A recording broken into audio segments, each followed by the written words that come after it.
Mes frères et mes sœurs dans le Seigneur, je vous salue dans le précieux nom de Jésus-Christ de Nazareth.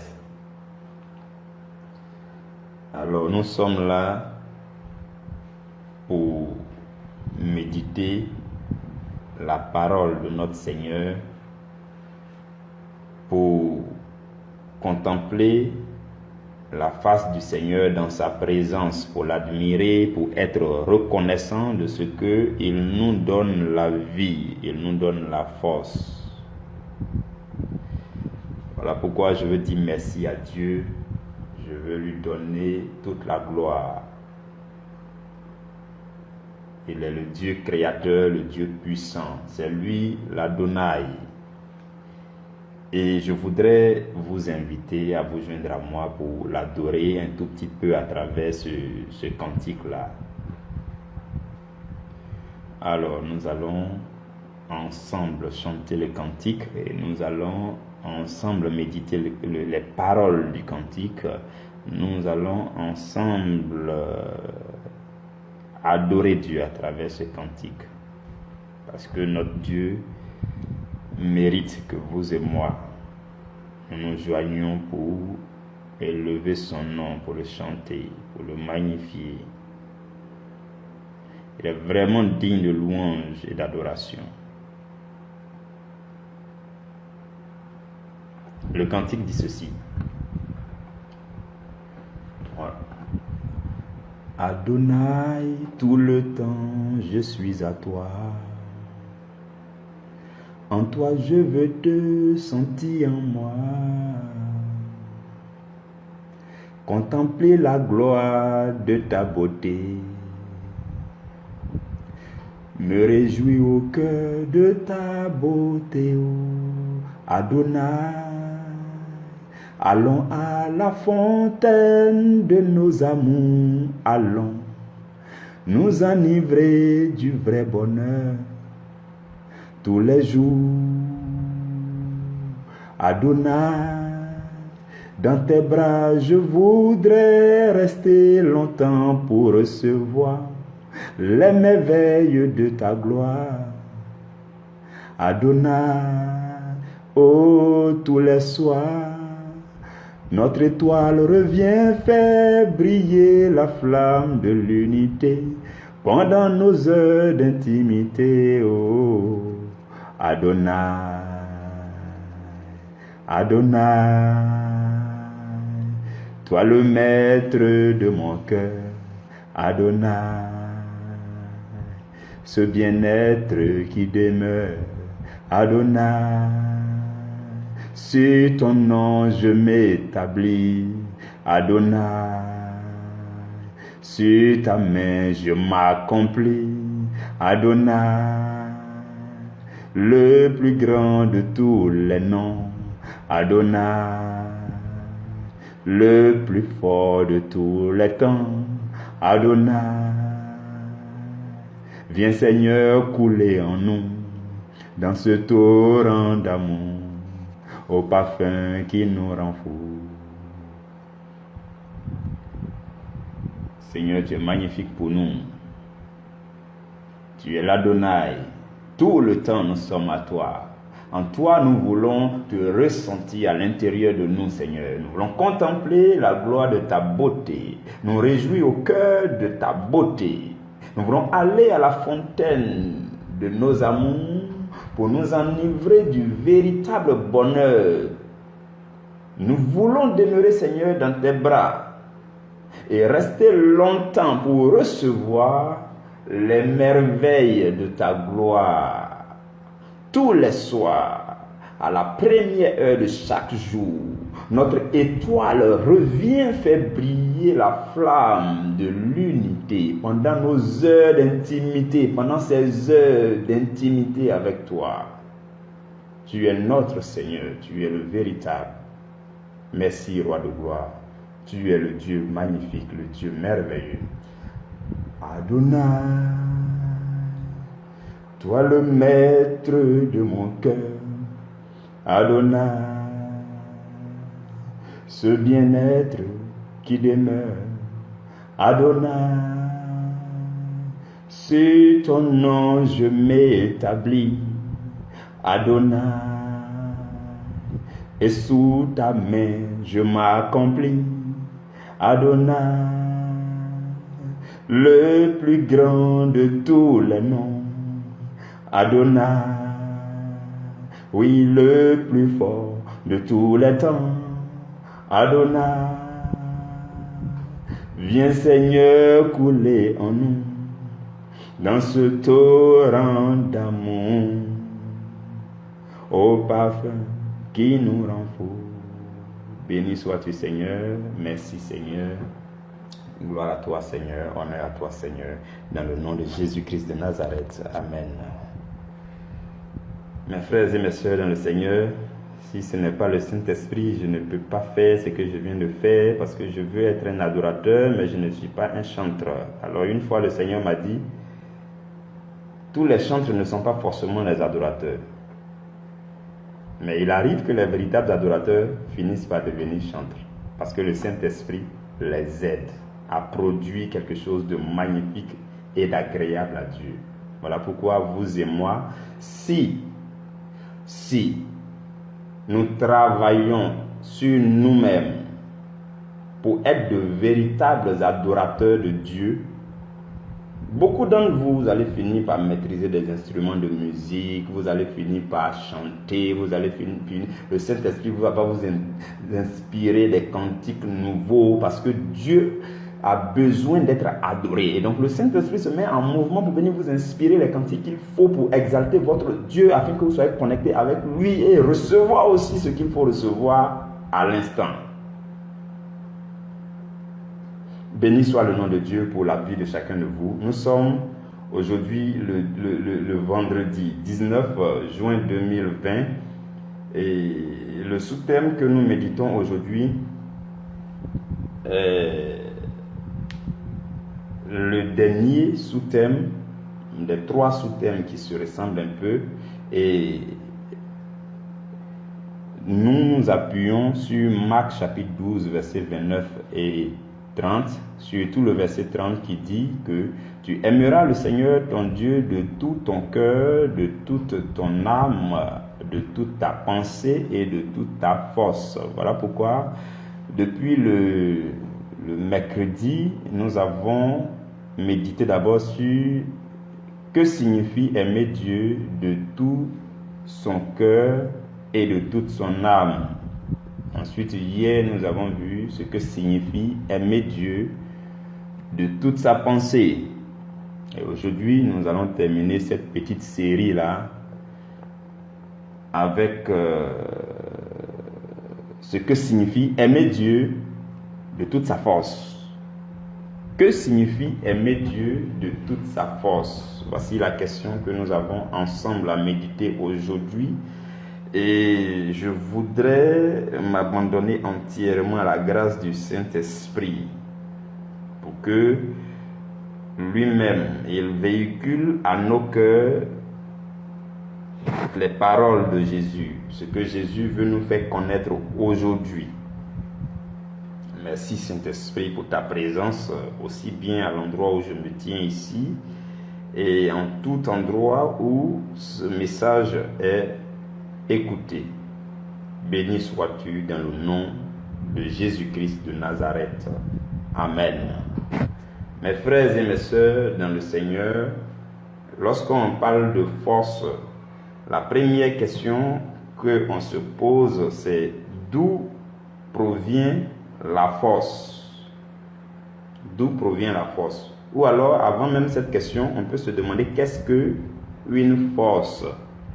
Qu'est-ce qu'une force? Ça, c'est la question la plus simple. Nous tous, on sait qu'une force, là, ça nous permet d'agir, de faire quelque chose, de se déployer, vous voyez, d'avoir de l'impact sur quelque chose. Voilà pourquoi il y a une loi scientifique, je ne sais pas si c'est dans la chimie ou bien si c'est dans la physique. Cette loi-là dit que tous les corps de la nature sont au repos tant qu'on ne leur a pas appliqué une force extérieure. Ça dit que de façon naturelle, tous les corps sont censés être au repos. Si vous voyez un corps en mouvement, c'est qu'il y a une force qui lui a été appliquée. C'est qu'il y a une force qui l'entraîne, qui le fait bouger. Sinon, il resterait immobile. Voilà pourquoi, quand il n'y a plus de force de vivre, la force de vivre, quand ça disparaît du corps, toutes les cellules reviennent au repos. Et donc, le corps tombe et puis on dit la personne est morte. Parce qu'il n'y a plus de force pour entraîner la personne, pour faire vivre la personne, pour faire bouger la personne. Donc, c'est ça la force. La force permet de faire bouger quelque chose, d'agir, de mettre quelque chose en mouvement, ainsi de suite. Et donc, j'avais dit tout à l'heure, je disais, d'où nous provient la force? Nous sommes en train de méditer ensemble, nous sommes en train de se poser la question, et comme nous sommes dans la présence du Saint-Esprit, nous laissons guider par lui pour que cette méditation soit spirituelle. D'où provient la force?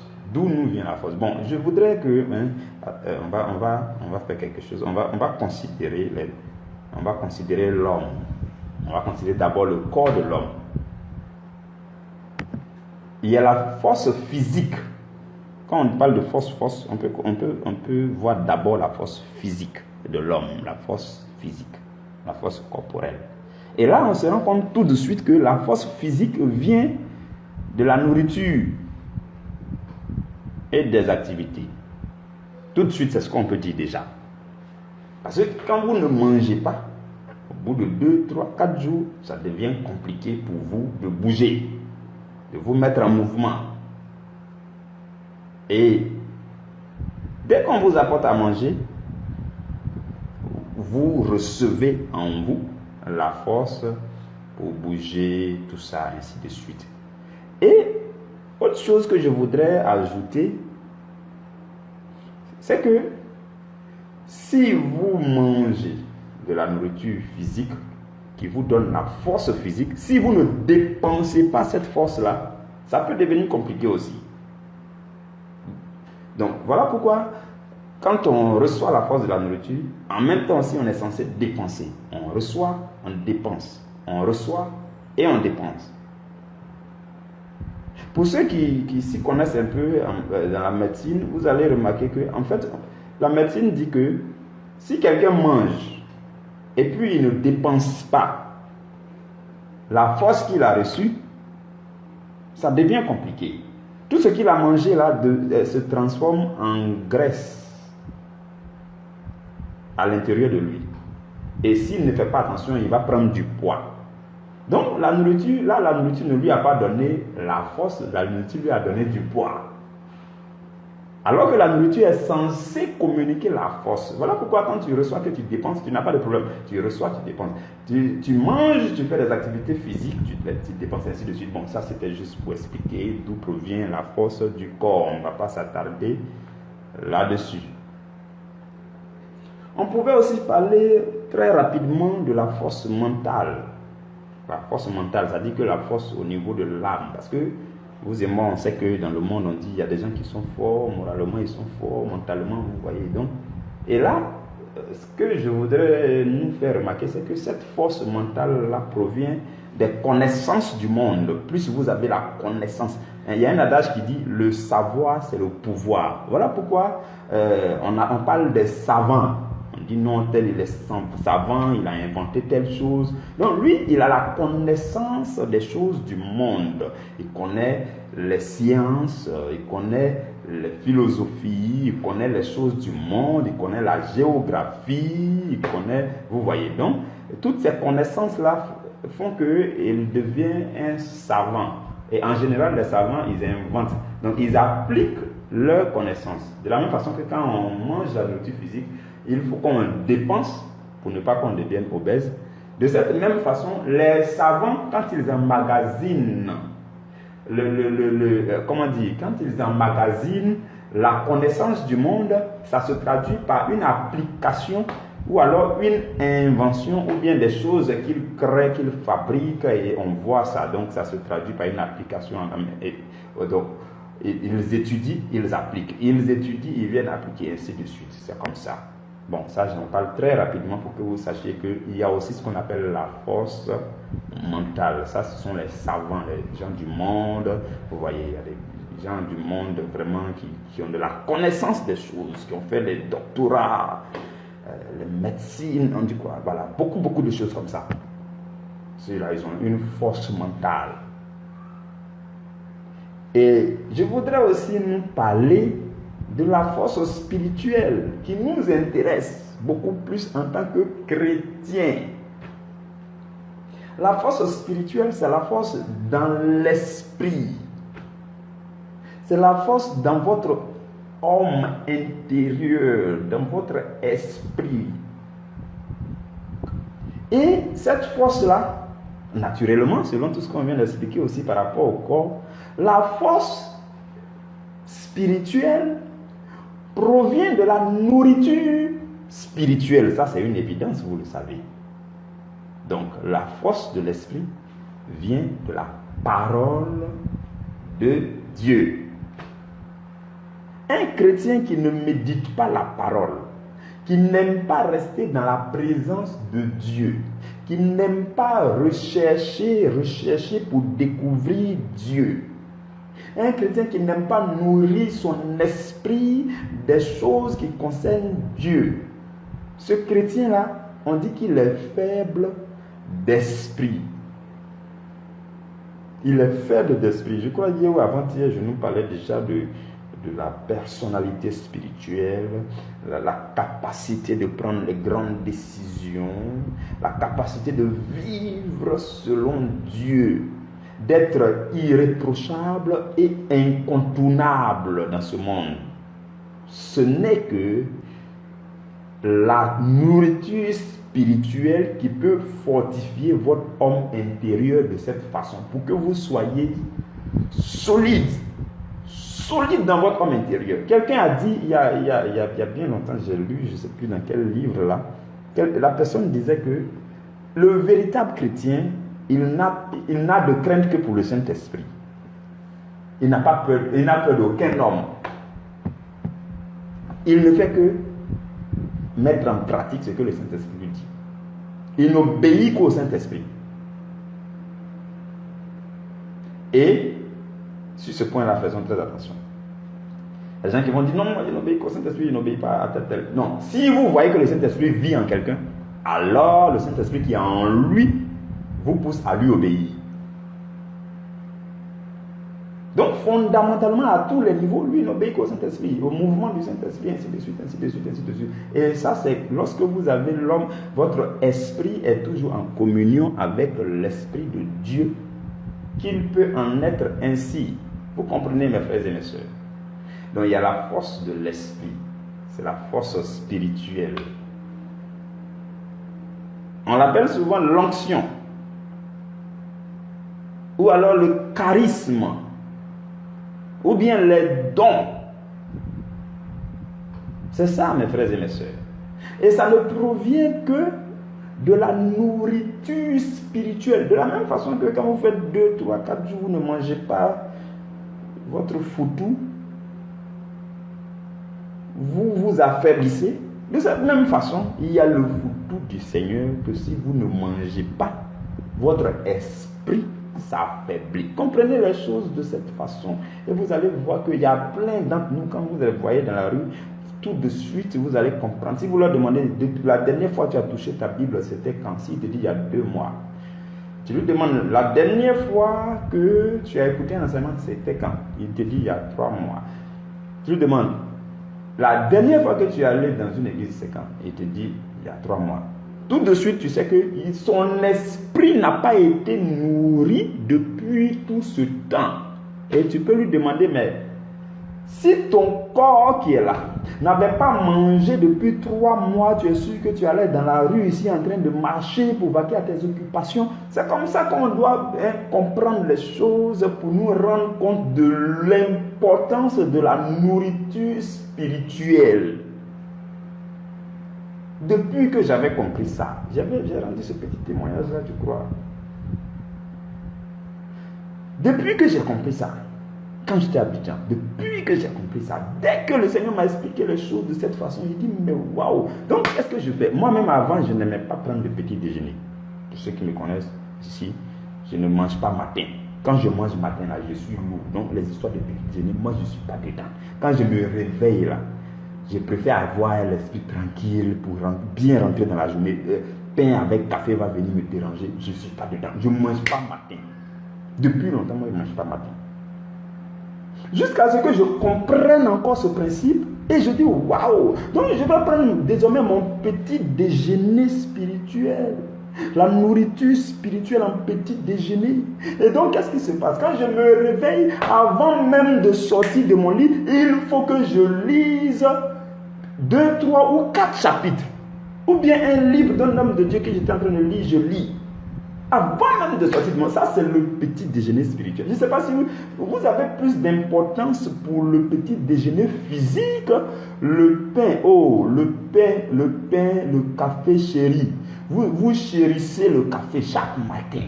Ça ne manque pas. Mes frères et mes soeurs, si vous avez compris ce que le Seigneur est en train de nous dire aujourd'hui de façon simple là, vous allez accorder plus d'importance à la nourriture spirituelle. Depuis, je vous dis, moi, depuis quand, qu'est-ce que je fais? Je prends mon petit déjeuner spirituel et quand je sors en allant au boulot, je continue. Je ne vais pas vous donner tous les détails. Je continue d'écouter la parole ou bien tout ce qui... Je mets mon esprit au contact avec l'Esprit de Dieu. Et même quand je suis au bureau, à midi, je ne peux pas aller à la cantine tant que je n'ai pas médité au moins 4 chapitres. Et c'était régulier parce que il y a un principe personnel que je me suis appliqué. Je me suis dit, si j'ai raté un jour, ça ne peut pas se rattraper. Non. Le foutu d'hier, c'était le foutu d'hier. Le foutu d'aujourd'hui, c'est le foutu d'aujourd'hui. Donc, si j'ai manqué de manger hier, c'est que j'ai manqué. Je suis attristé. Je demande pardon, Seigneur. Donc, chaque jour, et la chose est ancrée dans mon habitude. Et tous ceux qui me connaissent, qui me suivent, ces choses sont en train de rentrer aussi dans les habitudes. Je pense que c'est une des raisons pour lesquelles le Seigneur nous a conduits à créer cette plateforme-là. Pour que ces choses qu'il a ancrées en moi, ces choses-là aussi puissent être répandues dans la vie de tous ceux-là qui ont soif de lui. Vous comprenez, mes frères et mes sœurs? Donc la nourriture spirituelle est d'une grande importance. D'autant plus que c'est votre esprit qui est plus important dans votre être. Et ce que je veux mentionner aussi, c'est que la force spirituelle là, ça se transforme en force physique. Quelque part, la Bible dit que un cœur joyeux, quand le cœur est joyeux, il y a la force dans les os. Le cœur joyeux, ça dit qu'il y a un esprit qui est joyeux parce qu'il est dans la présence du Seigneur. Systématiquement, la force spirituelle là se convertit en force physique et se dispatche dans les membres et les cellules du corps, dans les muscles, ainsi de suite. Sinon, comment vous pouvez comprendre que quelqu'un fait 40 jours sans manger, sans boire et puis il a la force? Ça, c'était le cas de Jésus. Même aujourd'hui, beaucoup d'entre vous font les jeûnes de 3 jours sans manger, sans boire, ni le jour ni la nuit. Comment ils font pour se lever? Comment ils font pour se mettre debout? Ça, c'est ce que Jésus a exprimé dans Matthieu chapitre 4, verset 4, lorsqu'il a dit, l'homme ne se nourrira pas seulement de pain. Oh, mes frères et mes soeurs, aujourd'hui, on doit comprendre ces choses-là. L'homme là, que vous êtes et que je suis là, ne doit pas seulement manger. Jésus dit, l'homme se nourrira aussi de toute parole qui sort de la bouche de l'Éternel. Et là, Jésus vient de nous dire que la parole de Dieu est de la nourriture. Donc, vous n'allez pas seulement vous nourrir du pain. En l'autre temps, il y avait beaucoup de blé, donc c'était le pain qu'il a pris comme exemple. Donc, c'est comme si on disait aujourd'hui, l'homme ne se nourrira pas seulement de la tiquée, du riz, du couscous, de la tagine. L'homme ne se nourrira pas seulement de tout ça, mais aussi des méditations de la parole. J'espère qu'on se suit. Alors, Je vais terminer sur un point qui va nous permettre de mieux comprendre notre sous-thème, de mieux répondre à notre sous-thème. Donc ce qu'on a fait jusqu'à présent, c'était d'expliquer d'où provient la force. On a parlé de la force du corps, on a parlé brièvement de la force mentale et on a parlé de la force de l'esprit. Voici d'où nous vient la force. Et le sous-thème nous dit qu'est-ce que signifie aimer Dieu de toute sa force. Mes frères et mes soeurs, tout à l'heure il a dit, quand on reçoit la force, il faut la dépenser. Tu reçois, tu dépenses. Sinon tu risques de devenir engraissé. Ça c'est pour ce qui concerne le corps. Tu manges. Si tu ne sors pas, tu ne marches pas un peu, tu ne fais pas d'activité, tu ne bouges pas, pour dépenser un peu la graisse qui est dans ton corps, la graisse va s'accumuler, le sucre, tout ça va s'accumuler. Si tu n'as pas dépensé, ça peut devenir compliqué. De la même façon, je nous dis aujourd'hui, la parole de Dieu que vous entendez a besoin d'être appliquée. La force que Dieu vous communique, lorsque vous écoutez sa parole, cette force a besoin d'être dépensée. Et lorsqu'il s'agit de dépenser cette force, on peut la dépenser dans plusieurs directions, dans plusieurs sens. Vous voyez, ce que je veux nous dire aujourd'hui, il y a un point très important là-dedans. La force que Dieu nous communique là, on doit d'abord, retenez le mot d'abord là, on doit d'abord utiliser cette force-là pour mieux cultiver notre relation avec Dieu lui-même. On a découvert que la force spirituelle fait du bien. Ça peut nous permettre de faire de grandes choses. Ça peut nous faire vous voyez, on ne se presse pas. On ne se précipite pas. Pas si vite. Qu'est-ce qu'on fait?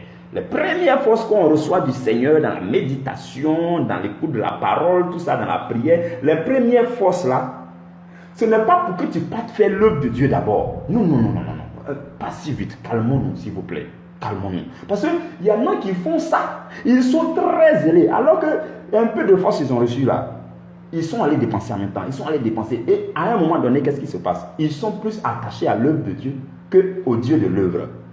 Donc la première chose à faire, je nous interpelle encore là-dessus aujourd'hui, c'est que quand vous recevez cette force spirituelle de Dieu, il faut mettre cette force à contribution pour cultiver votre relation intime et personnelle avec Dieu. Il faut le faire d'abord. Vous dépensez cette force sur Dieu lui-même. Dieu donne la force, vous dépensez sur lui. En faisant quoi? En allant dans le moment d'adoration, en entrant dans l'intimité du Seigneur, en creusant encore dans la parole, en vous accrochant davantage au Seigneur, dans l'intimité, dans le secret, de façon discrète. C'est là qu'on dit que vous mettez votre force à contribution pour aimer Dieu. C'est ce que signifie aimer Dieu de toute sa force. Est-ce que vous avez compris? Maintenant, aimer Dieu, là, ça ne se limite pas à l'amour pour Dieu seulement. Parce qu'après, il faut s'occuper de l'œuvre de Dieu. Nous allons parler de ça le mois prochain, je crois. Donc, après, il faut s'occuper de l'œuvre de Dieu. Donc, quand la force là abonde. Et puis, tu sais que ta relation avec Dieu, là, c'est devenu très huilé. C'est devenu fluide maintenant. C'est devenu aisé. Toi, là, tu as une bonne relation avec Dieu. Les premières forces que tu as reçues de la nourriture spirituelle, là, tu les prends et puis tu dépenses sur Dieu en cultivant et en recultivant ta relation personnelle avec Dieu. Et donc, tu vois que ça devient huileux. Ça devient bien fluide, là. Et voilà. Et ainsi de suite. Dieu va continuer à te remplir de force. Voilà pourquoi, à un moment donné, Dieu va te dire, mon ami, tu n'es pas né pour rester dans mon intimité seulement. Il faut partir dépenser la force là dans l'œuvre de Dieu. Mes frères et mes soeurs, chaque serviteur devait être prêt de cette façon avant de s'adonner à l'œuvre de Dieu. Alors il sait d'où ça vient. Il a bien posé les bases de sa relation personnelle avec Dieu. Il sait que quand il va partir, si quelque chose va mal, il sait comment rentrer dans l'intimité de Dieu, comment rechercher Dieu. Donc il a utilisé les premières forces pour aimer Dieu. Donc la force nous vient de l'esprit, la force nous vient de la parole de Dieu, la force nous vient de la nourriture spirituelle, cette force-là. Prenons ça et consacrons-nous dans la présence de Dieu, dans la prière, dans la méditation, dépensons. Vous voyez, vous avez encore la force. Il y a des gens, ils dorment, ils n'ont même pas sommeil, ils dorment. Ils sont couchés là, ils cherchent sommeil. Tu cherches sommeil pourquoi? Dieu ne veut pas que tu dormes pour le moment. Il veut que tu prennes un petit moment d'adoration, ou bien que tu allumes l'ampoule et que tu ouvres ta Bible, que tu lises un peu. Pourquoi tu te couches sur le dos, tu n'as même pas sommeil et puis tu es là?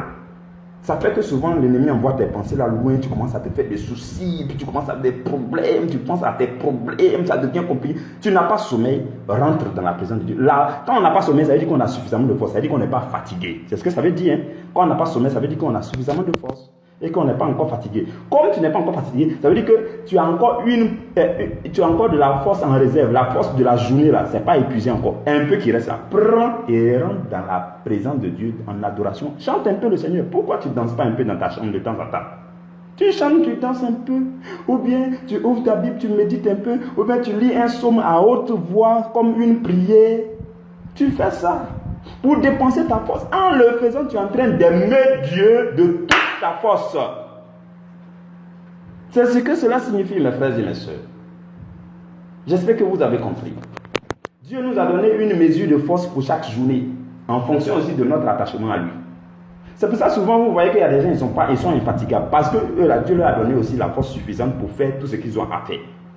Moi, il m'arrive des fois où je n'ai pas sommeil. Quand il n'est pas sommeil, il dit, bon, Saint-Esprit, donc tu veux dire qu'on n'a pas encore fini la force là. Ok, le reste là, je te donne ça en adoration. Je me lève et puis je fais va-et-vient dans la chambre, j'adore. Je dis, Seigneur, je suis dans tes parvis. Peut-être que tu cherches quelqu'un qui est en train de traîner dans tes parvis pour lui confier une mission et puis tu n'en trouves pas. Comme il est 3h du matin, bon, si tu me vois, que tu trouves que tu as une mission à confier sur la terre, je suis là. En tout cas, moi, je suis disponible. Je suis venu te dire merci. Je suis venu te célébrer. Je suis venu t'adorer, oh roi de gloire. Comme il me reste encore un peu de force, je n'ai pas sommeil. Si tu vois que je dois me reposer, toi-même, tu vas faire que je vais sentir que la force là c'est épuisée, mais c'est pas encore épuisé. Voilà pourquoi je suis là pour t'adorer. Je suis là pour te célébrer. Je te consacre le reste de ma force. Je t'aime de toute ma force. C'est comme ça, mes frères et mes soeurs, que la chose se passe. C'est des choses simples.